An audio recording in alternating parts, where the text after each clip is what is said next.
Assalamualaikum warahmatullahi taala wabarakatuh. Saya Abdul Malik, Prodi Ekonomi Syariah kelas A, akan menjelaskan tentang manajemen portofolio investasi di pasar modal. Tugas ini kami kerjakan demi memenuhi kewajiban kami sebagai mahasiswa dalam mengikuti mata kuliah yang diampu oleh Bapak dosen Temi Wijaya. Baik, demi mempersingkat waktu, langsung kita ke pembahasan. Pengertian manajemen menurut G.R. Terry adalah suatu proses atau kerangka kerja yang melibatkan bimbingan atau pengarahan suatu kelompok orang-orang ke arah tujuan-tujuan organisasional atau bermaksud yang nyata. Sedangkan menurut Hillman, manajemen adalah fungsi untuk mencapai suatu melalui kegiatan orang lain dan mengawasi usaha individu untuk mencapai tujuan yang sama. Ricky Wijen-Jervin mengungkapkan bahwa manajemen sebagai sebuah proses perencanaan perorganisasian dan pengontrolan sumber daya untuk mencapai sasaran secara efektif dan efisien. Efektif berarti bahwa tujuan dapat dicapai sesuai dengan perencanaan, sementara efisien berarti bahwa tugas yang ada dilaksanakan secara benar, terorganisir dan sesuai dengan jadwal. Lebih lanjutnya, Dr. Liang Li mengungkapkan bahwa manajemen adalah seni ilmu perencanaan, perorganisasian, penyesuaian, pengarahan, dan pengawasan daripada pemberdayaan manusia untuk mencapai tujuan yang telah ditetapkan. Sedangkan William menambahkan manajemen merupakan fungsi yang berhubungan dengan memperoleh hasil tertentu melalui orang lain. Walaupun banyak pendapat yang menjabarkan definisi manajemen, namun sampai saat ini belum ada definisi yang dapat mencakup manajemen secara kompleks. Kata manajemen mungkin berasal dari etimologi bahasa Italia pada tahun 1961 yang berarti mengendalikan, terutama dalam konteks mengendalikan kuda yang berasal dari bahasa Latin manus yang berarti tangan. Bahasa lalu mengadopsi kata ini dari bahasa Inggris menjadi manajemen yang memiliki arti seni melaksanakan dan mengatur. Banyak pendapat yang menemukan ahli tentang pengertian manajemen. Pendapat-pendapat tersebut berbeda antara satu dengan yang lain. Perbedaan itu terjadi karena adanya perbedaan tinjauan tentang manajemen itu sendiri. Berikut akan dikemukakan tentang pengertian manajemen yang ditinjau dari beberapa segi. 1. Pengertian manajemen ditinjau dari segi seni. Pengertian manajemen dari segi seni yang dikemukakan dari ilmu pengetahuan adalah Fawcett mengatakan seni itu adalah penyelesaian pekerjaan melalui orang luar. Pengertian manajemen 2. Pengertian manajemen ditinjau dari segi ilmu pengetahuan. Pengertian manajemen ditinjau dari segi ilmu pengetahuan yang ditemukan oleh Gulick mengatakan manajemen adalah bidang pengetahuan yang berusaha yang berasal dari secara sistematis untuk memahami mengapa dan bagaimana manusia harus bekerja sama untuk menghasilkan sesuatu manfaat bagi dirinya atau orang lain.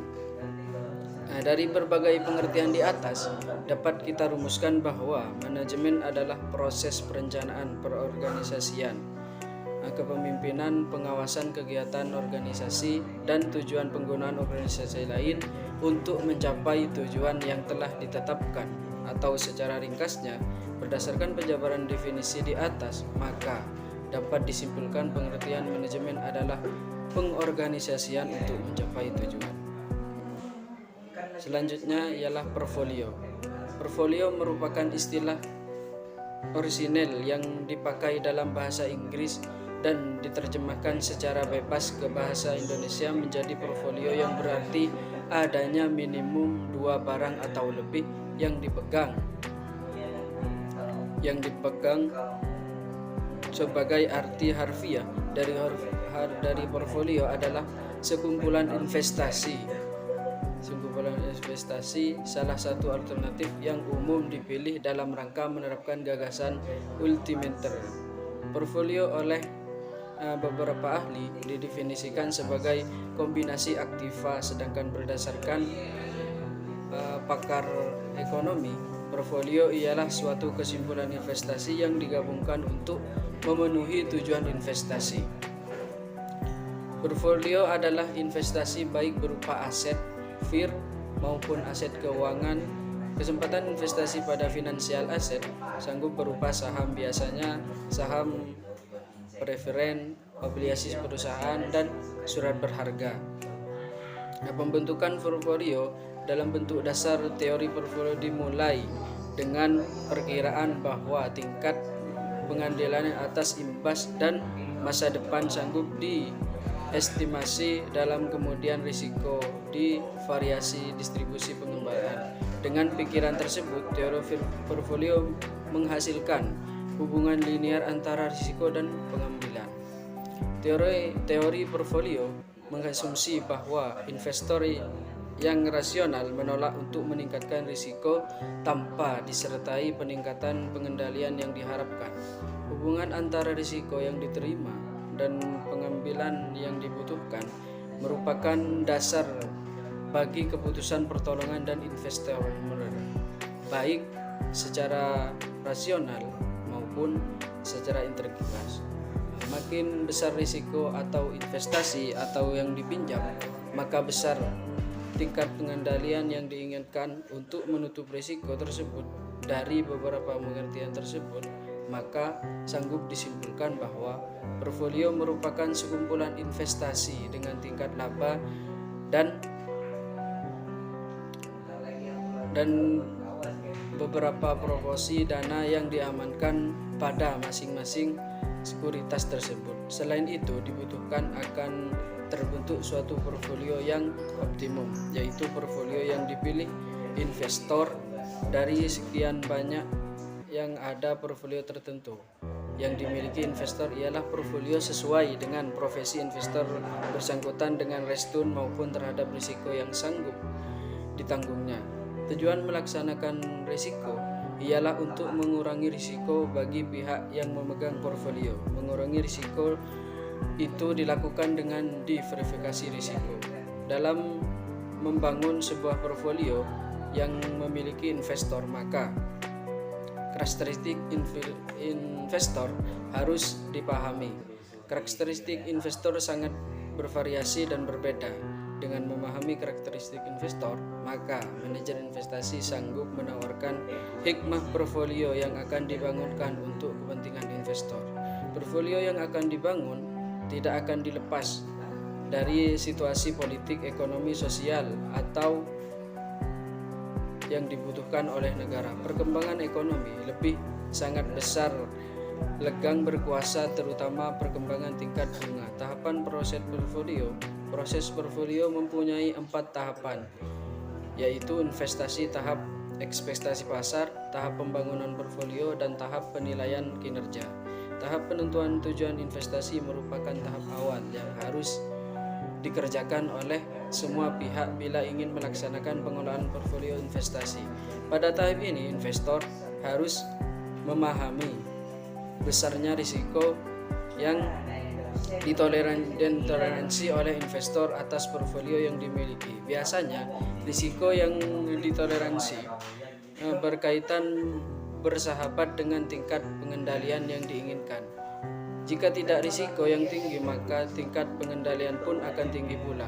Bila investor menginginkan risiko rendah dan tingkat pengendalian yang rendah, umumnya investor ialah menghindari risiko risk, dikenal juga dengan istilah spekulan. Investasi bertujuan untuk menawarkan kesempatan biar dana yang diinvestasikan berkembang ketika dipakai sebagai dana investasi dan waktu yang akan datang.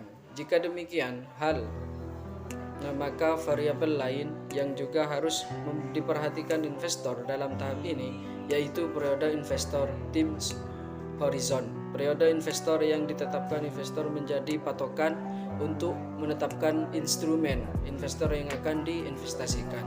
Bila investor mempunyai periode investasi selama 5 tahun, maka investor bisa melaksanakan investasi ke instrumen investasi yang mempunyai periode 5 tahun, ibarat obligasi 5 tahun dan saham.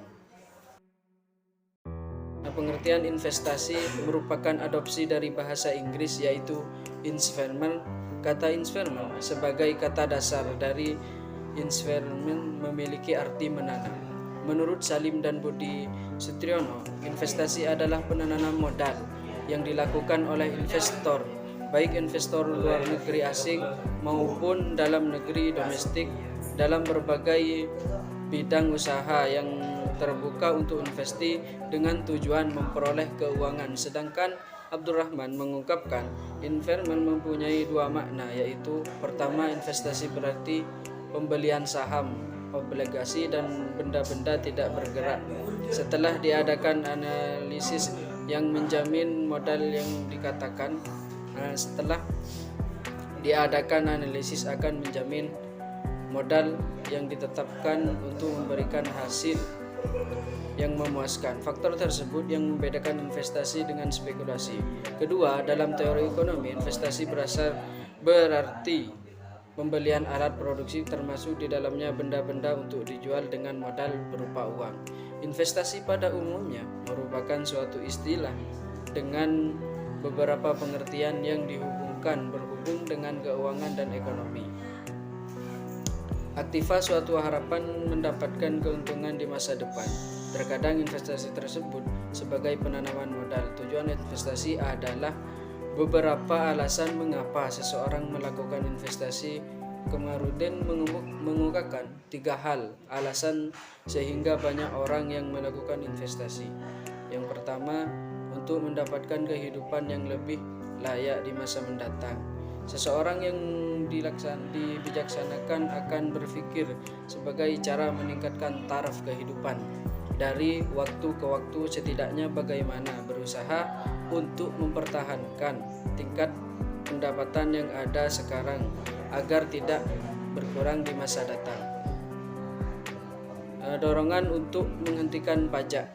Beberapa negara di dunia banyak melakukan kebijakan yang sifatnya mendorong timbulnya investasi di masyarakat melalui fasilitas perpajakan yang diberikan kepada masyarakat yang dilakukan investasi pada bidang-bidang usaha tertentu akan masa depan. Tetapi sangat disayangkan banyak orang yang memikirkan kebutuhan, padahal semakin ke depan biaya hidup semakin pasti akan semakin bertambah.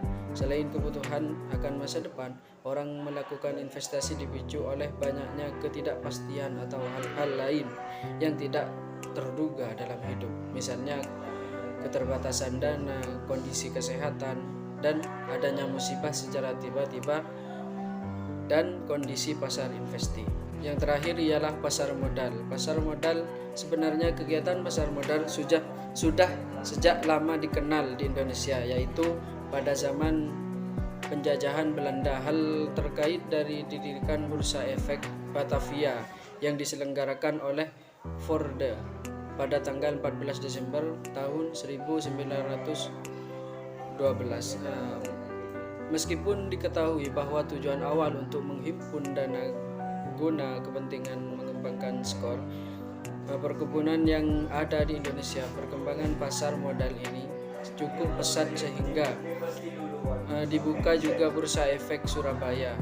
Untuk mendorong kegiatan pasar modal, awalnya pemerintah memberikan fasilitas perpajakan kepada perusahaan-perusahaan yang go publik dan investor serta lembaga-lembaga penunjang yang terkait seperti broker dan dealer, tetapi hal ini tidak berlangsung lama. Pengertian pasar modal adalah pasar keuangan untuk dana-dana jangka panjang dan merupakan pasar yang konkret. Dana jangka panjang adalah dana yang temponya lebih dari 1 tahun. Pasar modal dalam arti sempit adalah suatu tempat, dan pengertian yang disebut bursa efek adalah suatu sistem bursa transfer. Pengertian bursa adalah yang terorganisasi mempertemukan penjual dan pembeli. Efek yang dilakukan baik secara langsung maupun tidak langsung. Pengertian efek adalah setiap surat berharga yang diterbitkan oleh perusahaan, misalnya surat pengakuan, surat berharga komersial, saham, obligasi, tanda bukti utang, bukti RIK, dan tawar-menawar. Definisi pasar modal menurut Kamus Besar Uang dan Modal adalah pasar konkret atau abstrak yang mempertemukan pihak penawar dan diperlukan pengertian. Pengertian pasar modal menurut Undang-Undang Pasar Modal Nomor 8 Tahun 1995. Pasar modal yaitu sebagai suatu kegiatan efek perusahaan publik yang berkaitan efek tersebut serta lembaga dan provinsi berkaitan dengan efek. Pengertian pasar modal menurut Fahrudin, pasar modal merupakan pasar untuk berbagai instrumen keuangan jangka panjang yang bisa diperjualbelikan baik dan bentuk utang atau modal sendiri. Faktor-faktor yang mempengaruhi keberhasilan pasar modal adalah supply security, demand akan sekuritas, kondisi politik dan ekonomi, masalah hukum dan peraturan. Jadi, portfolio merupakan sekumpulan investasi dengan tingkat laba dan risiko yang berbeda-beda yang digabungkan untuk memenuhi tujuan investasi serta mengurangi risiko. Tujuan pelaksanaan portfolio ialah mengurangi risiko bagi pihak yang memegang portfolio. Mengurangi risiko itu dilakukan dengan diverifikasi risiko. Proses portfolio mempunyai 4 tahapan, yaitu tahap tujuan investasi, tahap ekspektasi pasar, tahap pembangunan portfolio, dan tahap penilaian kinerja. Investasi ialah pengorbanan sejumlah nilai tertentu ketika untuk memperoleh nilai pengembalian mendatangkan yang tentunya dengan cita-cita lebih besar dari nilai ketika ini. Investasi mempunyai 3 tujuan, yaitu 1. Untuk mendapatkan kehidupan yang lebih baik atau layak di masa yang akan datang. 2. Mengurangi tekanan inflasi. 3. Mendorong untuk menghemat pajak. Proses manajemen investasi mencakup 5 langkah sebagai berikut. 1. Menetapkan sasaran investasi. 2. Membuat kebijakan investasi. 3. Memiliki taktik portfolio. Dan 4. Memiliki aktiva aset, mengukur dan mengevaluasi kinerja. Mungkin hanya itu yang dapat kami sampaikan. Akhirul kalam. Wassalamualaikum warahmatullahi wabarakatuh.